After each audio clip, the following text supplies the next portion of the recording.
بما كسبت أيدي الناس صدق الله العلي العظيم সবাই দুরূদ শরীফ পড়ব আল্লাহুম্মা সাল্লি আলা হাবিবিনা ওয়া মাওলানা মুহাম্মদ সাল্লাল্লাহু আলাইহি ওয়া আলা আলিহি ওয়া সাহবিহি। শুকরিয়া আদায় করছি জাতীয় শিক্ষক ফোরাম আয়োজিত আজকের এই মজলিসের সভাপতি সহ সম্মানিত জাতি গড়ার কারিগর, আমার সম্মানিত শিক্ষকবৃন্দ, কথা শুনতেছিলাম, আল্লাহ কবুল করে আরও শুনব।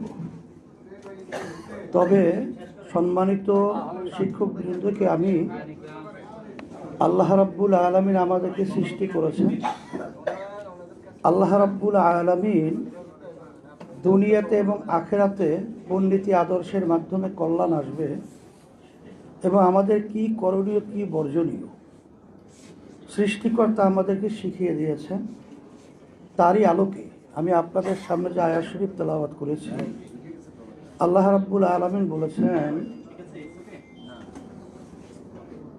স্থল ভাগে এবং পানীয় ভাগে যত বিপদ আপদ মুসিবত যত ঝামেলা, এটা বাস্তবে তৈরি হয় তোমাদের নিজের হাতের কামাইয়ের মাধ্যমে। আজকে সম্মানিত শিক্ষকবৃন্দের আলোচনা শুনতেছিলাম। আসলে স্যার যে গুরুত্বপূর্ণ কথা বলেছেন, সে কথাটা হলো এই যে আজকে বাংলাদেশ স্বাধীন হলো ৫৫ বছর চলছে।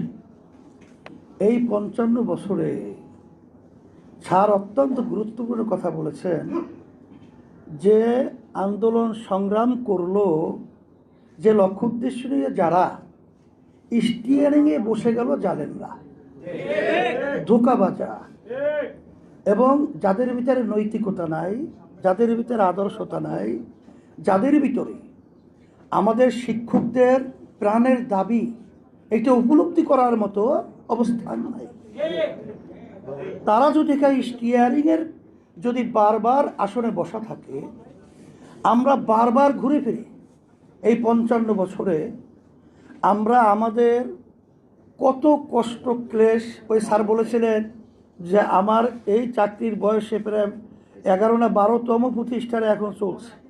এর কারণ কি?